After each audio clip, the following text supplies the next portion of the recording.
ఉత్తరాంధ్రపై YCP అధినేత Jagan focus పెంచారు. గత ఎన్నికల్లో ఉత్తరాంధ్రలో వైసీపీ దారుణంగా దెబ్బతినడంతో తిరిగి పట్టు సాధించే దిశగా ప్రయత్నాలు చేస్తున్నారు. ఇప్పుడు ఎల్లుండి ఉత్తరాంధ్రలోని 34 నియోజకవర్గాల ఇన్ఛార్జీలతో సమావేశం జరగబోతోంది. ఇక అనంతరం కూడా వీరితో భేటీ కాబోతున్నారు జగన్. ఉత్తరాంధ్రలో మళ్లీ పునర్వైభవం సాధించేందుకు చేయాల్సిన అన్ని కార్యక్రమాలపై కూడా దిశానిర్దేశం చేయబోతున్నారు. అలాగే ఈ నెల 9న నర్సీపట్నం మెడికల్ కాలేజీని జగన్ పరిశీలించబోతున్నారు.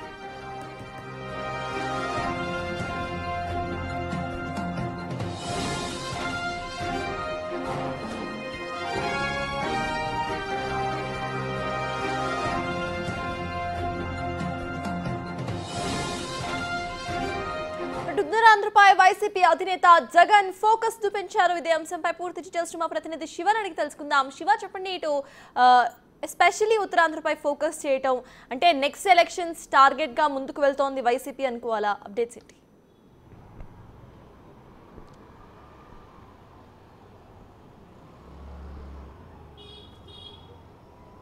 మొత్తానికి సత్తాస్ మొత్తం మీద చూసుకుంటే ఆంధ్రప్రదేశ్ మొత్తం 4 విభాగాలుగా ఉంటుంది.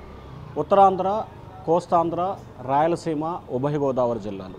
అంటే ఉత్తరాంధ్రకి సంబంధించి కూడా మొత్తం 3 జిల్లాలు, కోస్తాంధ్రకి సంబంధించి 4, ఉభయ గోదావరి జిల్లాలకు సంబంధించి 2, రాయలసీమకు సంబంధించి 5 జిల్లాలు, 4 జిల్లాలు, నెల్లూరు సపరేట్గా ఉంటుంది. సో ప్రధానంగా ఉత్తరాంధ్రకు సంబంధించి 3 జిల్లాలు విజయనగరం, శ్రీకాకుళం, విశాఖపట్నం.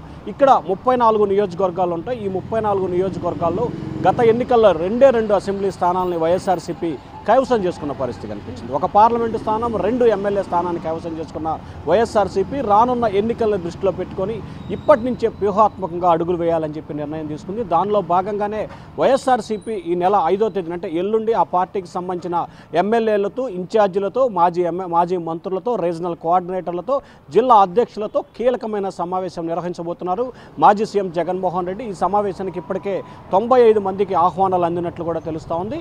ఉత్తరాంధ్రలో పార్టీ బలోపేతం దిశగా ఏ రకమైన చర్యలు తీసుకోవాలి? ఎందుకంటే గత ఎన్నికల్లో 3 రాజధానుల పేరుతో విశాఖపట్నానికి సంబంధించి కూడా ఎగ్జిక్యూటివ్ క్యాపిటల్ని అనౌన్స్ చేసినప్పటికీ ఏమాత్రం కూడా ప్రయోజనం కలగలేదు. సో ఈ నేపథ్యంలో రానున్న రోజుల్లో ఏ రకంగా దృష్టి కేంద్రీకరించాలి, ఏ అంశాలని ప్రభావితం చేయబోతున్నాయి, దీనికి సంబంధించి ఏ రకంగా ఫోకస్ పెట్టాలి అనే దానికి సంబంధించి కూడా జగన్ కీలకంగా దిశానిర్దేశం చేయబోతున్నారు. గతంలో ఉత్తరాంధ్రకు సంబంధించి విశాఖపట్నం ఎంపీ కావచ్చు, అలాగే విశాఖపట్నం జిల్లాకు సంబంధించిన పలువురు మంత్రులు కావచ్చు, శ్రీకాకుళం సంబంధించిన మంత్రులు కావచ్చు, లేకపోతే అప్పటి ఎంపీ విజయసాయి కావచ్చు, వీళ్ళంతా కూడా విశాఖపట్నం కేంద్రంగా పలు అక్రమాలకి, దోపిడీలకి, దౌర్జన్యాలకు పాల్పడ్డారని చెప్పి కూడా అప్పట్లో ప్రజల్లో విస్తృతమైన చర్చ కొనసాగింది. సో ఈ నేపథ్యంలో ఆ నేపథ్యంలో వ్యతిరేకత వచ్చిందా, లేకపోతే కూటమిలోని భాగస్వామి పార్టీలు 3 కలిసి పోటీ చేయటం మూలంగా, సామాజిక వర్గ సమీకరణాల మూలంగా గెలుపు ఓటములు ప్రభావితమయ్యా? అనేక కోణాల్లో ఇప్పటికే జగన్మోహన్ రెడ్డి పూర్తి స్థాయిలో ఆయన వ్యక్తుల ద్వారా కూడా నివేదికను, సర్వేను తెప్పించుకోవడం తెలుస్తూ ఉంది. దీనిలో భాగంగానే ఇప్పుడు ఉత్తరాంధ్రపై ఫోకస్ పెట్టాలి, ఆ తర్వాత ఉభయ గోదావరి జిల్లాలు, ఆ తర్వాత కోస్తాంధ్ర, ఆ తర్వాత రాయలసీమపై విడతల వారీగా ఫోకస్ పెట్టి రానున్న స్థానిక సంస్థల ఎన్నికల్లో వైఎస్ఆర్సీపీ సత్తా చూపించాలనేది జగన్మోహన్ రెడ్డి ఆలోచనగా కనిపిస్తూ ఉంది. మొన్నటి ఎన్నికల్లో సీట్లు తగ్గినా కానీ ఓట్ల శాతం మాత్రం దాదాపుగా 40% వచ్చిన నేపథ్యం కనిపిస్తూ ఉంది. ఉత్తరాంధ్రకు సంబంధించి కూడా సీట్లు అయితే రాని పరిస్థితి ఉన్నా కానీ ఓటింగ్ శాతం అయితే మాత్రం దాదాపుగా పలు నియోజకవర్గాల్లో 35 నుంచి 44% వరకు కూడా వైఎస్ఆర్సీపీకి ఓటింగ్ శాతం వచ్చింది. సో ఈ నేపథ్యంలో ఉన్న ఓటింగ్ శాతాన్ని ఏమాత్రం కూడా చెక్కు చెదరకుండా దాన్ని కాపాడుకుంటూ స్థానిక సంస్థల ఎన్నికలతో పాటు 3 జిల్లాలకు సంబంధించిన జడ్పీ చైర్మన్లను, అలాగే గ్రేటర్ మున్సిపాలిటీ విశాఖపట్నం కార్పొరేషన్ కైవసం చేసుకునే దిశగా వైఎస్ఆర్సీపీ వ్యూహరచన చేస్తూ ఉంది. అలాగే ఈ నెల 9వ తేదీన నర్సీపట్నం మెడికల్ కాలేజీని జగన్ స్వయంగా పరిశీలించబోతున్నట్లు కూడా తెలుస్తోంది. దానికి సంబంధించి వైఎస్ఆర్సీపీ నేతలతో ఎల్లుండి కీలకంగా సమావేశం నిర్వహించబోతా ఉన్నారు. సత్తాస్ శివ, ప్రెసెంట్ ఏపీలో మనం చూస్తే మెడికల్ కాలేజ్ పీపీఏ మోడల్కి సంబంధించి వివాదం చెలరేగుతోంది కూటమి ప్రభుత్వం అండ్ వైసీపీ మధ్యలో. సో ఇప్పుడు జగన్ నర్సీపట్నం మెడికల్ కాలేజ్ పర్యటనని ఎలా చూడాలంటారు? ఈ పర్యటన అనంతరం కూడా మళ్ళీ పొలిటికల్ చేంజెస్ అక్కడ వచ్చే అవకాశం ఉందనుకోవాలా?